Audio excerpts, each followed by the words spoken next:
As we chat through the stories in this most recent issue, there's a lot of curiosity that often sparks. One of the top three questions I always get is, why a printed magazine? Isn't print on its way out? While I can understand how in a digitally centric age with shorter than possible attention spans to make an impression, there's something about holding what you created in your hand. And it's not just about what More Magazine is publishing. It's the stories and the voices that are being printed and made a physical part of history. It's seeing yourself in a magazine, feeling seen, not even realizing the impact you'll have on someone else when they get to see it or have it shared with them for the first time. We take our printing seriously, as well as our impact, and it's not without careful thought that we've partnered with Tactive to make our brand come to life. From the inception of our conversations, sustainable practices and printing have been at the forefront.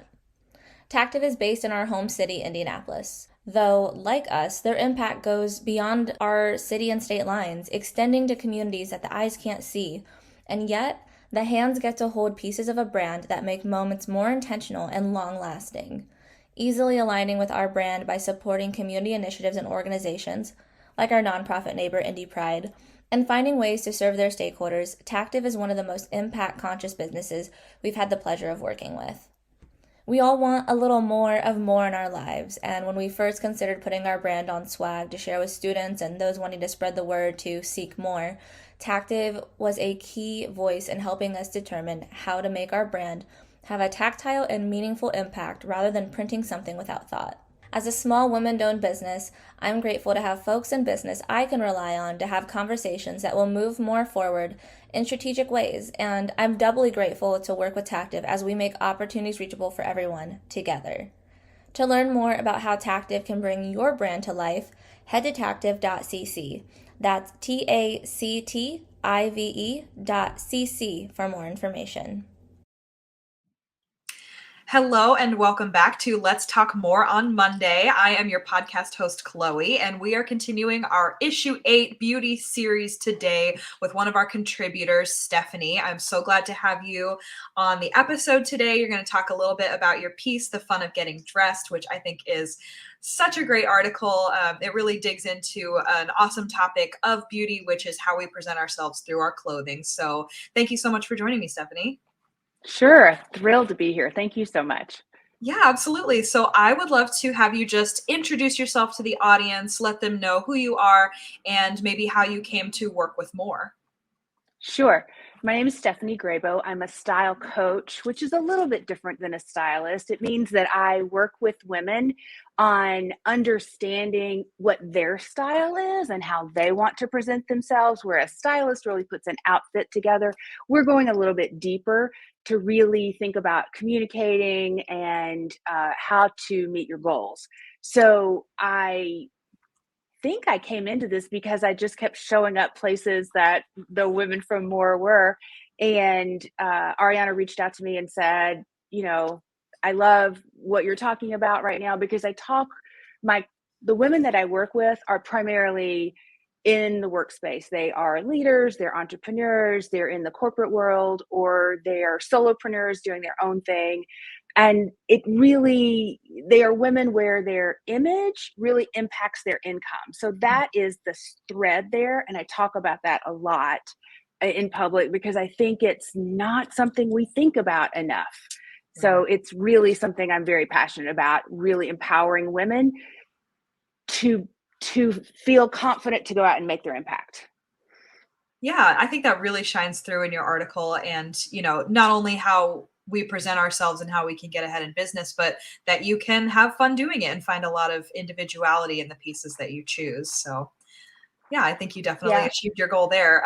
But for those of our listeners who haven't maybe read your piece yet or haven't been able to check out Issue 8, tell us a little bit about your piece, what you wrote about. Yeah, so I think it's an interesting time right now. So post-COVID, nobody knows what to wear, right? If you're going, I mean, we're all scattered. I cannot tell you how many people have not really shopped for clothes in like 4 years. Their wardrobe is stuck in 2019. And a lot has changed in that time. And so when we think about going out and creating a wardrobe now, it can be super overwhelming to think about that. Right. And when you're going into the workspace, business casual, business professional, casual, workplace dress codes are all over the place. And I will tell you the truth, nobody knows what to wear. And so my piece is really focused on that. Like Yeah. in this era of diversity, equity, inclusion, belonging, how do you show up in the workplace as your full self and still acknowledge that there may be expectations on you or guidelines or even rules in your workplace about how your appearance can be. Mhm. So it's threading that needle that is really hard for a lot of people to think about, but so important because you don't want to leave your whole self at home if you're not bringing your sense of humor and your focus and your spark to the table. You're missing opportunities and you're depriving yourself of the opportunity to make an impact.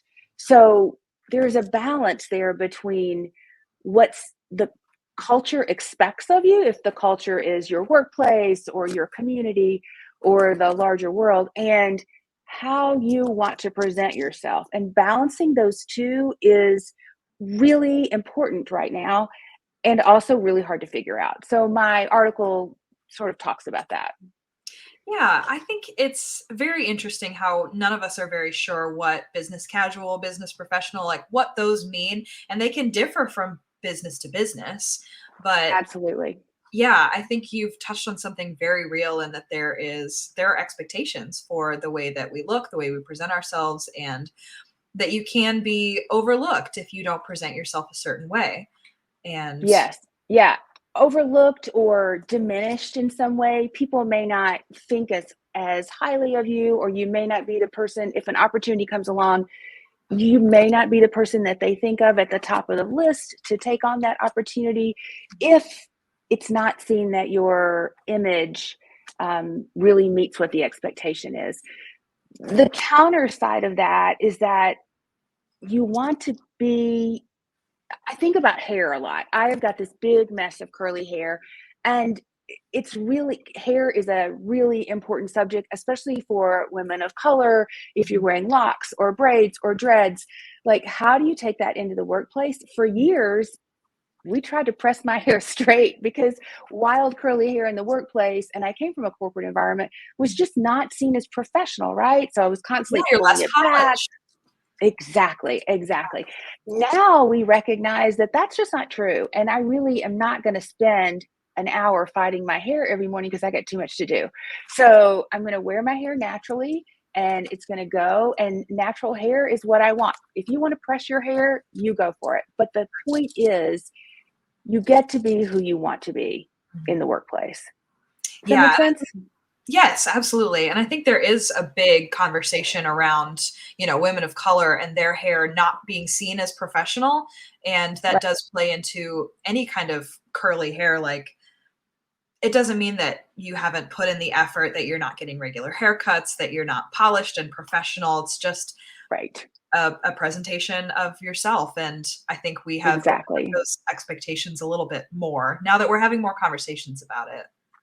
Yeah, it is. And I think I referenced in the article I wrote a new book that's just out called Executive Presence 2.0, which was Mhm. written by Sylvia Ann Hewlett, very well known expert on this idea of executive presence. And that executive presence is that kind of thing that you know it when you see it, but you can't really label it.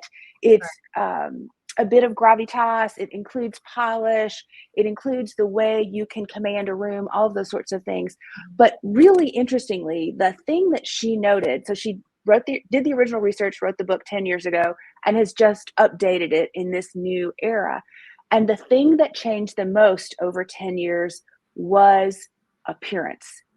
That it is a small part of what makes up the formula for executive presence, but it is underrated because, as she points out, if you don't make a great first impression, nobody cares if you can command a room if they think that you're not organized or pulled together, right? They're just going to discount you right away. So it's really critical in the workplace.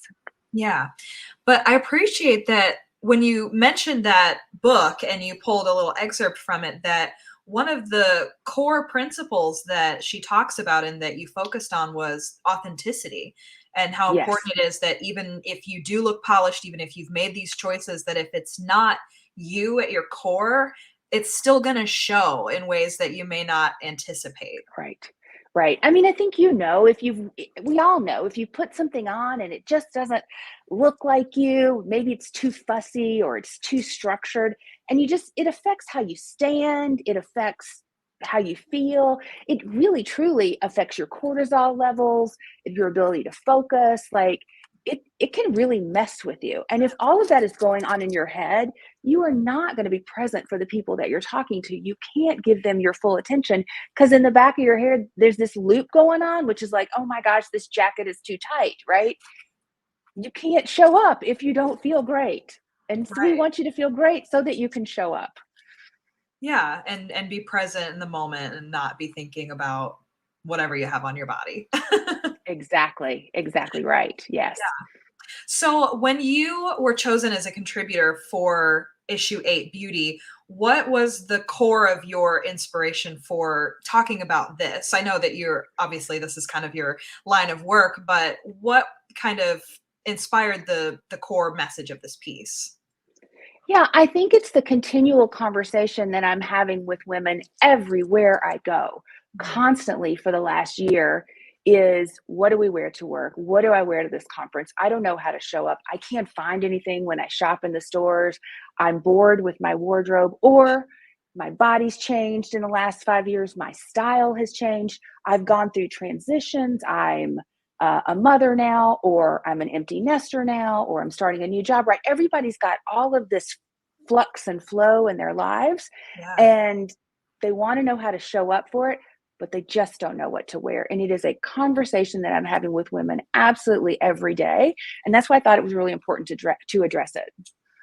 I love that you mentioned that, people's titles can change so much, especially in 5 years. Like, so much can change about how you view yourself and how you maybe think that you ought to dress, and not Mm-hmm. knowing how to enter into that new realm, whether you've become a mother or an empty nester, or you've taken on a new job and all of a sudden you're asked to come into the office and you're like, but what do I wear? That is totally it. So many people have either been working completely remote or partially remote, or they were in school and now they're not in school anymore and they have to show up. And workplaces now, really a lot of them are going back to 5 days a week, Mhm. or you are seeing clients more frequently. If you're a solopreneur or an entrepreneur, you're client facing a lot more. And so it's changed. It's really changed.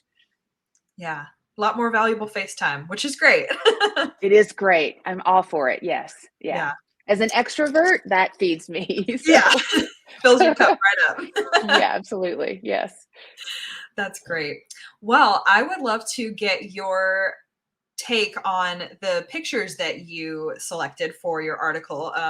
We talked a little bit about it before we got into the recording of this podcast, and there are some really beautiful shots that were chosen. And I know you submitted some, and some were chosen for the final layout. And if you're listening and you haven't had a chance to get your hands on issue 8, definitely check it out, because it's going to be one of our best issues yet. And I love this piece. Like, I think it's just so cohesive, and everything that you're talking about really shines through in your pictures, because you can see like this visual representation of when you wear something that you love and that you look good in, your confidence shines through. So how Yeah. did you choose some of the pictures that you submitted for this piece? Yeah. Well, you hit it really. The one picture of me on the black and white tile floor, it is totally like when you feel great in something, you really can, you just it just exudes from you. And I loved that dress. I love that dress. It's Yes, so comfortable. It's fun. I gorgeous. like a little shine. It's got some shine to it. It really is my style. May not be your style, it may not be her style, but it's my style. And so it feels really beautiful and fun to me. For me, fun is important as part of my style. So that was the one picture. There's a picture, a lot of what I do with women, or I really believe in the power of personal color analysis to understand your natural skin tones so that when we're choosing clothes for you, we're choosing clothes that really work with your body and with who you are. And so there's a picture there of me with a client. We've been doing a color analysis, and it really shows her pictures. I mean, her colors in there. And then I think the other one is just a coffee cup that I just really believe in the message. So.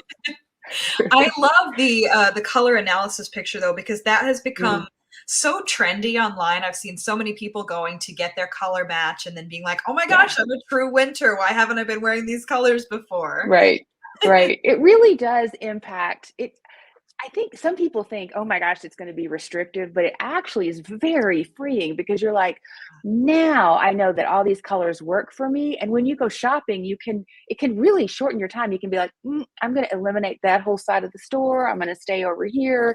And it is a way, if you're a follower or a believer in a capsule wardrobe, it kind of is a capsule wardrobe shortcut, because when you're dressing in that color palette, it all goes together.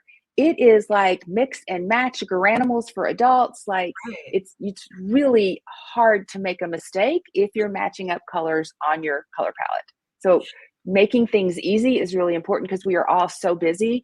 And I really believe that most women are running out the door, putting your lipstick on in the car, trying to, drop the dog off at daycare, whatever. You got 100 things going on, and taking a lot of time to get dressed is just not something we do.